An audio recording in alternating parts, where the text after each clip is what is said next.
Last week, we were discussing the new 50-year mortgage and the Trump's administration on rolling out a 50-year amortization on mortgages and mortgage notes to help create more opportunity for mostly first-time homebuyers in the marketplace, meaning to help them qualify on a debt-to-income ratio perspective. Today, we're going to talk about another proposal that was set out by the administration, which is called the portable mortgage. Now, what in the world is a portable mortgage, and what does that mean, and how could it affect housing? And isn't there already a portable mortgage available in the marketplace? Let's kind of go through these layers here, because between the two, this one would really move the needle, but there's some roadblocks to it. So let's talk about portable mortgages. First and foremost, today we have what's called an assumable mortgage. And over the past 3 years, it's actually been a very good mechanism for homeowners to still capitalize on somebody else's interest rate. So the portable mortgage is you moving your current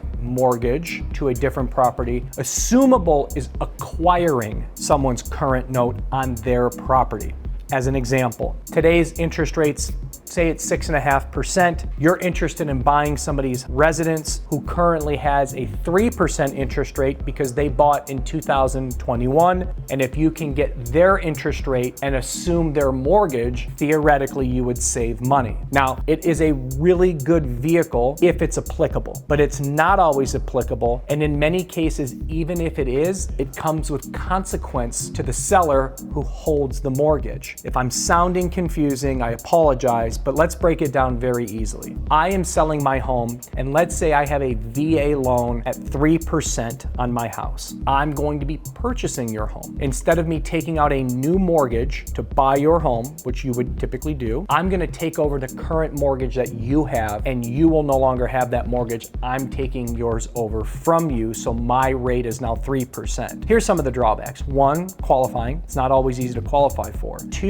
the seller that has that current note, as this example is a VA loan, they will no longer be able to use their VA loan in the future. That VA loan is tied to the residence, and so that person loses their VA eligibility in the future. That's not good. Underwriting timelines, it's not an easy process. It's not necessarily incredibly difficult, but it's also not that easy. The third layer of difficulty with the assumption mortgage, and this is the biggest one, follow me on this. The current house that I'm going to be purchasing is $500,000. The seller that bought that home in 2020 paid $350,000 and put 10% down. So the current note today might be, easy math, say $300,000. There's a $200,000 gap from purchase price to what the current mortgage is that I will need to make up as the buyer in either cash or another mortgage. So the problem today with assumable mortgages are the gap from equity to purchase price. So whatever the equity position is of the current seller, the buyer has to make up that position if the mortgage amount does not cover that. So again, in this scenario, I can take over your $300,000 mortgage, but I still have $200,000 that I need to come up with for the $500,000 sales price. And that's the problem, because you have to get subordinate financing. So even if the first lien mortgage lender approves you to take over the note, I got to make up the gap. That's an assumable mortgage today. It's not very easy. There's roadblocks to it. There's disadvantages to the seller. And because you have to make up the gap, the difference, that rate that might be, it could be 6%, it could be 7% on subordinate financing. The blended rate, when you consider a first position 3% note and the new note, which is what we're doing here, is we're saying I'm paying 7% on the second mortgage and I'm paying my 3% that I assumed over. So my overall mortgage is, say, 5.25%. So it's not even as glamorous as it sounds, because you have to make up the gap difference if you don't have the cash. So that's the assumable. Let's put that aside and talk about the portable mortgage and how this is significantly different from that and why it could really help boost housing.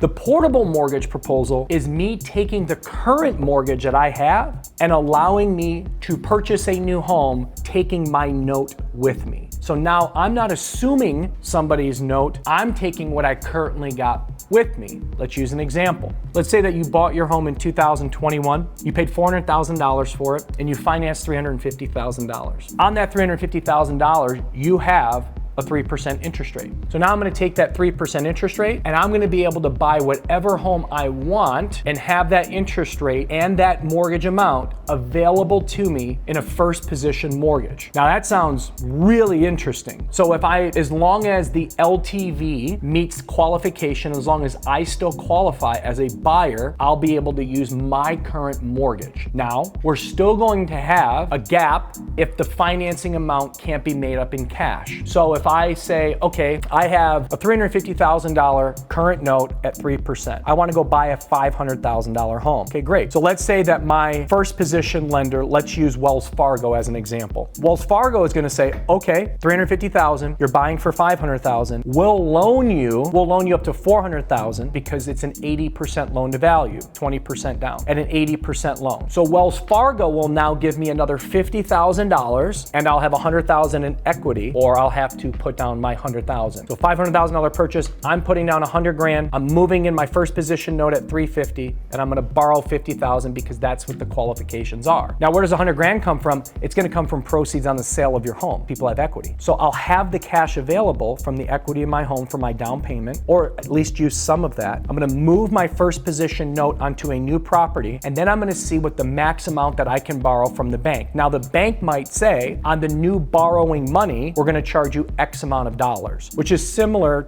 to making up the gap on an assumable mortgage. But the beauty part about this program is I can use this, as long as the home qualifies, of course, I can use this at my choice moving forward. I don't have to find a seller that has an assumable mortgage, because not every mortgage is assumable. In fact, many of them are not. This is nuts. If this can get pulled off some way, somehow, what I look at the 50-year mortgage of being a first-time home buyer play to get more people to get into the housing market and invest in real estate, this is more of a play on why real estate is really locked up right now that can tremendously move the needle. Because the problem that we have in today's market is, unless I have to move, there's no way I'm selling my home that I have a 3%, 3.5% interest rate on and buying a new house and getting a 6.5% rate. Plus, when I bought my home in 2020 or 2021, I paid $500,000. In order for me to get the same home, I have to now pay $700,000 and I have to double my interest rate. It just doesn't make financial sense for almost everybody out there, because home prices are up 25, 35, 45% in the past 5 years and interest rates double. So even if I want to break even on the type of home I'm living in, I'm still paying more on purchase price and I'm doubling the rate. This changes everything, because even though the pricing is higher in the marketplace, I get to move my money and I get to keep my money at the same rate and cost that I do today, which is the biggest factor, and that's the financing cost of it. If I can move $500,000 onto a new home at 3%, sell my home, free up a few $100,000, and now buy $1 million home, yeah, I might do that. But I'm certainly not going to exit both and not be able to move my rate today and get new purchase money rates, because that's the killer. The killer is going from a 3 to a 6, or a 3.5 to a 6.5.